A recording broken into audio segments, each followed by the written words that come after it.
ലോകത്തിലെ തന്നെ ഏറ്റവും ചെലവേറിയ തെരഞ്ഞെടുപ്പിനാകും 2019 ഇന്ത്യ സാക്ഷ്യം വഹിക്കാൻ പോകുന്നതെന്ന് തിരഞ്ഞെടുപ്പ് വിദഗ്ധർ.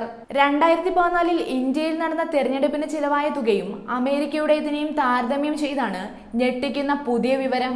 2016 അമേരിക്കയിൽ നടന്ന പ്രസിഡൻഷ്യൽ തെരഞ്ഞെടുപ്പിൽ ആകെ ചിലവായ തുക 650 കോടി US ഡോളറാണ്. അതേസമയം 2014 ഇന്ത്യയിൽ നടന്ന പൊതു തെരഞ്ഞെടുപ്പിന് ആകെ ചെലവായത് 500 കോടി US ഡോളറാണ്. അതുകൊണ്ട് തന്നെ 5 വർഷങ്ങൾക്ക് ശേഷം നടക്കുന്ന ഈ തെരഞ്ഞെടുപ്പിൽ ഇന്ത്യ അമേരിക്കയും പിന്നിലാക്കുമെന്നാണ് വിലയിരുത്തൽ. ഇന്ത്യൻ ചരിത്രത്തിലും ജനാധിപത്യ രാജ്യങ്ങളുടെ ചരിത്രത്തിലും വെച്ച് ഏറ്റവും ചെലവേറിയ തെരഞ്ഞെടുപ്പാകും 2019 ഇന്ത്യയിൽ നടക്കുന്നതെന്ന് തെരഞ്ഞെടുപ്പ് വിദഗ്ധൻ മിലൻ വൈഷ്ണവ് വ്യക്തമാക്കി. ഇന്ത്യയുടെ തെരഞ്ഞെടുപ്പിന്റെ സാമ്പത്തിക കാര്യങ്ങളിൽ വർഷങ്ങൾ നീണ്ട അനുഭവ സമ്പത്തുള്ളയാളാണ് മിലൻ വൈഷ്ണവ്. തിരഞ്ഞെടുപ്പിന് വേണ്ടി രാഷ്ട്രീയ പാർട്ടികളും നേതാക്കളും വൻ തുകയാണ് ഇന്ത്യയിൽ ചിലവാക്കുന്നത്.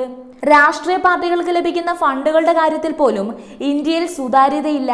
ഭക്ഷണമോ കിടപ്പാടമോ വോട്ടർ പട്ടികയിൽ പേരോ ഇല്ലാത്ത അനേകം മനുഷ്യർ ജീവിക്കുന്ന നാട്ടിലാണ് തെരഞ്ഞെടുപ്പ് എന്ന പേരിൽ കോടികൾ ചെലവഴിച്ച് രാജ്യം ഒന്നാമതെത്തുന്നത് എന്നതാണ് തമാശ.